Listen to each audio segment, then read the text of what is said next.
Wubba lubba dub dub motherfuckers. What is going on, everyone? It is I. It is everyone's favorite jack of all trades with the foul mouth coming to urban. And welcome back to another awesome fucking video, guys. I really do appreciate it before I do dive in this bitch.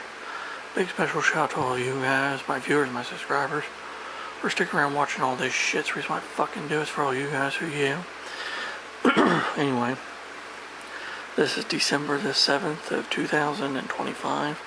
This is the 84th anniversary of the attack of Pearl Harbor by the Imperial Japanese Navy on the American battleship, Pacific Battleship Fleet.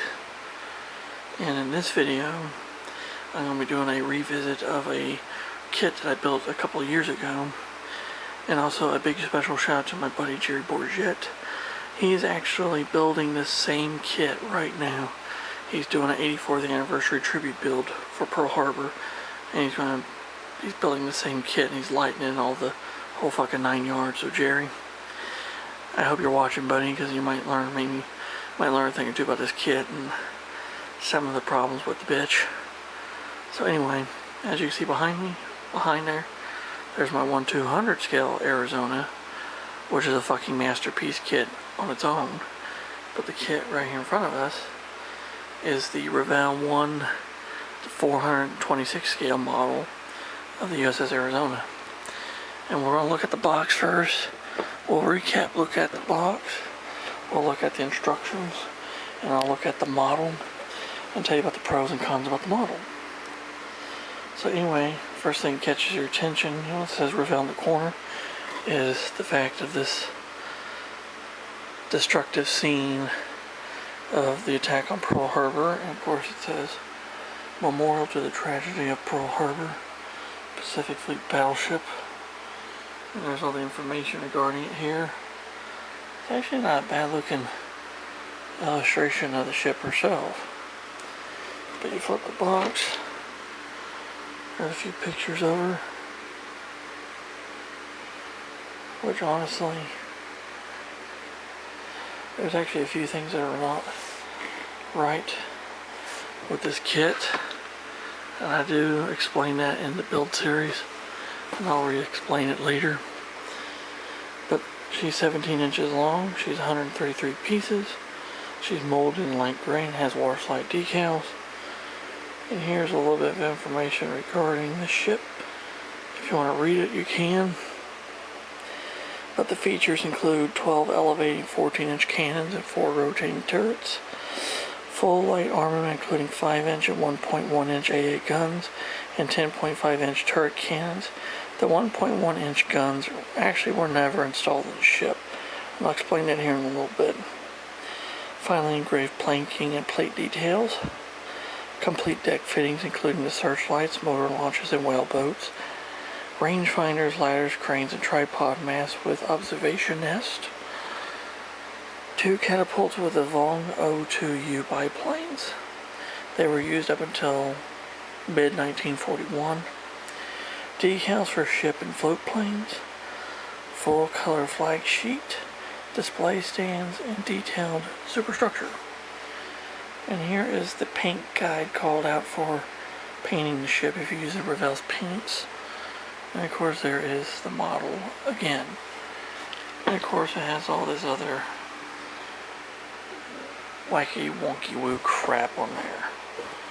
So anyway, we have to look at the box. Let's look at the fucking instructions. And the instructions are nice. And it has a really nice detailed side profile of the ship. And of course this USS Arizona. And here's a really nice little detailed summary of the history of the ship. You open it up, there's your paint callouts, your part callouts, and here we always start building the model. Basically you put the two halves together, which honestly, lining these two halves together was a complete fucking pain in the ass because they're slightly warped. But if you put the hull halves in warm water, let them sit, and then, and then kind of bend them as they're underwater and straighten them, It does kind of help it some, but they tell you to glue the fucking the base pieces onto the ship. Don't fucking do it. Just don't. If you want your model to be able to sit like this, don't glue the fucking bases on, okay? Just don't.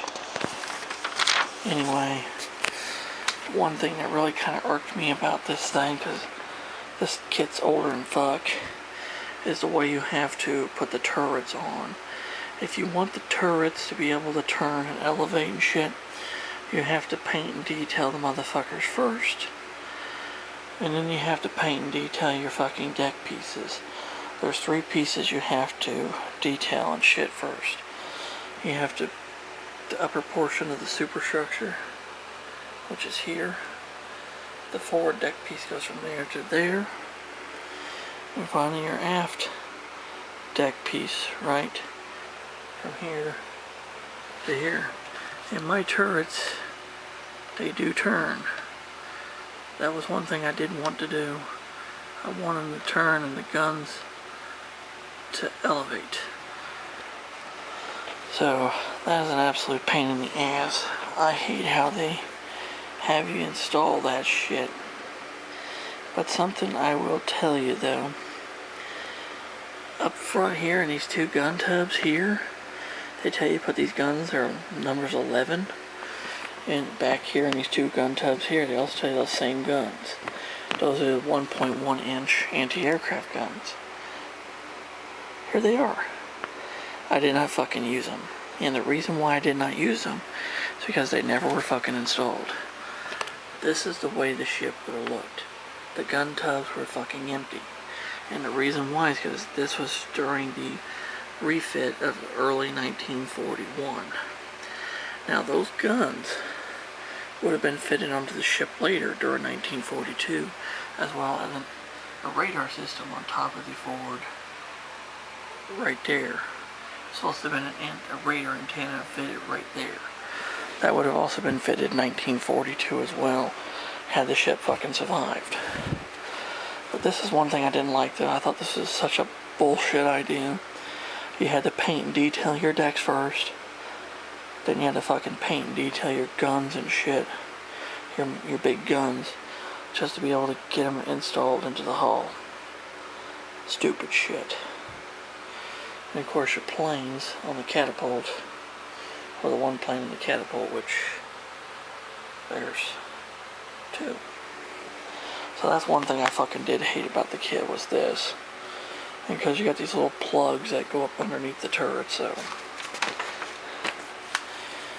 But the rest of the superstructure, or the rest of the ship, went together pretty easily. Just as you can see it here, I mean, you know, it was pretty straightforward. The masts were a little bit difficult because the supports are a little bit cockeyed and screwed up, but once you get them bent out and shit, and these little observation platforms weren't too fucking bad.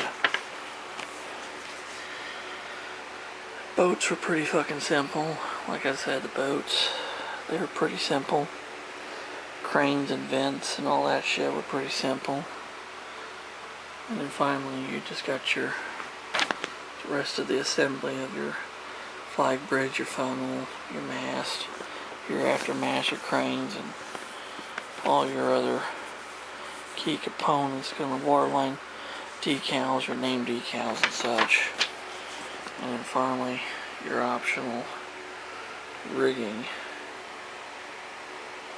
And there we go. So now we looked at the instructions. We'll look at the model herself. The model itself is very fucking detailed for being an older kit, and the configuration that I painted her in was actually early to mid 1941, because during this time she still carried these biplanes on the deck, because the time when she carried the Kingfishers, the ones on the stern there, That was toward the end of 1941. I think it was like September or October when those were brought on board. So I painted and detailed the model prior to that time period, so that's why it's all light gray. So this would have been peacetime light gray, you know, pre-war light gray. And that's why even the tops of the turrets are painted that way. But if you look on the tail fins of the planes, those are the markings for Battleship Squadron 1. Because each battleship, depending on what squadron they're in, their planes, the tail fins are painted a different color. Red meant Squadron 1. But the detail's pretty nice on the kit. You know, I did a lot of my own detail, like I opened up the portholes. Like I said, I filled in the holes in the deck for the guns that were supposed to be installed, but they never were. And that's why I left the guns off, because at the time when she was fucking attacked, they weren't on board. So, Jerry, if you're listening, these guns, they don't go on board. They don't go on. They never were fitted. But, I mean, it does build into quite a nice little model of the ship. Shockingly, it's very detailed.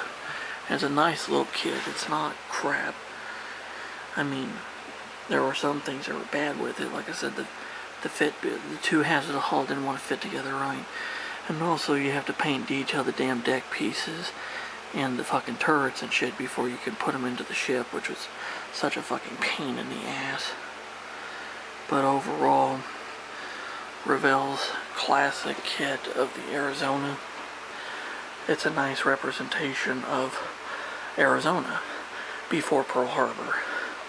Yes, it's a good model of Arizona before Pearl Harbor. If you want an Arizona model that is of her during Pearl Harbor, slightly before Pearl Harbor, the Trumpeter kit, that's your Pearl Harbor kit. This particular kit is early to mid 1941 Arizona. So overall, I give the kit 5 out of 5. Just like I said, even though it has a few quirks and shit with her, it's a nice kit. And Jerry, if you're still watching, I hope that you can build yours together and make it look nice too, because it's definitely a nice showpiece when you're done. So I'll be watching your build series, buddy. It's pretty good so far. So there you go. That is my revisit of Revell's 426 scale USS Arizona kit. Hope you guys enjoyed the video and had some, learned something. If you have any questions or comments, leave them in the fucking comment section below. I'll get back with you. If you're new to the channel, fucking hit the subscribe button, hit the damn notification bell. Never miss a video from yours truly ever again. And until next time, this is Commodore Urban. Have smooth seas and clear skies and happy sailing with you. God bless you all. Take care, stay safe, be yourselves. Jesus and good Lord love you all very much. And until next time, I'll catch you in a warm trading wind where hell anyone knows. And anchors away, motherfuckers. And God bless the USS Arizona and the men of Pearl Harbor. And may they rest in peace. And happy 84th anniversary, guys. At least we never forget that day of infamy. God bless.